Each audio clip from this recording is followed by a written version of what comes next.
តោះយើងមកតាមដានទាំងអស់គ្នាថាតើប្រទេសណាខ្លះនឹងក្លាយជាមហាអំណាចសេដ្ឋកិច្ចទាំង10របស់ពិភពលោកនៅឆ្នាំ2050ខាងមុខនេះហើយនេះបើតាមទិន្នន័យពីមហាអំណាចសេដ្ឋកិច្ចឆ្នាំ2012និងឆ្នាំ2050ប្រភពព័ត៌មានគឺ BBC កាលពីឆ្នាំ2001ពិភពលោកបានផ្ដោតចំណាប់អារម្មណ៍ទៅលើប្រទេសចំនួន4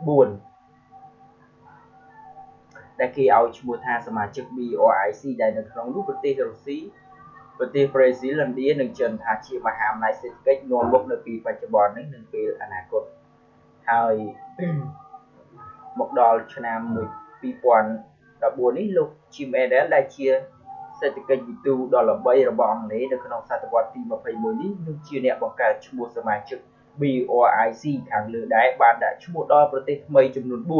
ផ្សេងទៀតដែលនឹងក្លាយជាមហាអំណាចសេដ្ឋកិច្ចទាំង10របស់ពិភពលោកមហាអំណាចសេដ្ឋកិច្ចថ្មីនោះមានឈ្មោះថា MAI ដែលមានមិចស៊ីកឥណ្ឌូនេស៊ីនីសេរីយ៉ាទូគីនិងជាសមាជិកទន្ទឹមនឹងការលើកឡើងរបស់សេដ្ឋកិច្ចវិទូរូបនេះពីសក្តានុពលសេដ្ឋកិច្ចរបស់ប្រទេសថ្មីដណ្ដើមតំណែងមហាអំណាចសេដ្ឋកិច្ចមួយចំនួនដែលកំពុងលេចធ្លោនៅពេលបច្ចុប្បន្ននេះឆ្នាំ2050ខាងមុខធនាគារពិភពលោកបានបញ្ចេញរបាយការណ៍ជាគោលប្រទេសចំនួន10ដែលនឹងមានទំហំសេដ្ឋកិច្ចខ្លាំងក្លាជាងគេដូចខាងក្រោមទី1នោះគឺប្រទេសចិនដែលជាមហាអំណាចសេដ្ឋកិច្ចទី2នៅពេលបច្ចុប្បន្ន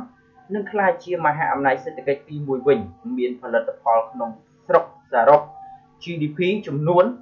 52.62 លានដុល្លារទី2គឺប្រទេសអាមេរិកដែលជាមហាអំណាចសេដ្ឋកិច្ចទី1នៅពេលបច្ចុប្បន្ននឹងធ្លាក់មកលេខ2វិញមានទំហំ GDP សរុបចំនួន 34.58 លានដុល្លារទី3នោះគឺប្រទេសឥណ្ឌាដែលជាមហាអំណាចសេដ្ឋកិច្ចទី10នៅពេលបច្ចុប្បន្ននឹងក្លាយជាមហាអំណាចសេដ្ឋកិច្ចទី3មានទំហំ GDP សរុបចំនួន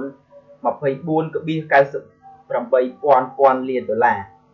ទី4តំបន់អឺរ៉ុបនឹងជាប់ចំណាត់ថ្នាក់ទី4មានទំហំ GDP សរុបចំនួន 22.51 លានដុល្លារទី5ប្រទេសប្រេស៊ីលដែលជាមហាអំណាចសេដ្ឋកិច្ចទី7នៅពេលបច្ចុប្បន្ននឹងក្លាយជាមហាអំណាចសេដ្ឋកិច្ចទី5មានទំហំ GDP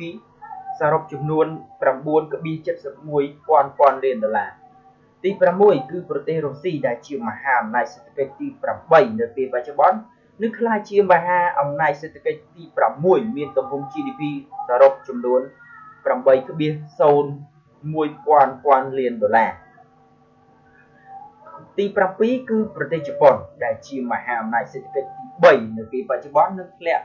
មកលេខរៀងទី7វិញមានទំហំ GDP សរុបចំនួន 7.37 លានដុល្លារ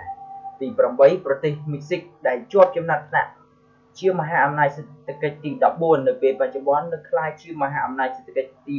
8មានទំហំ GDP សរុបចំនួន 6.95 លានដុល្លារ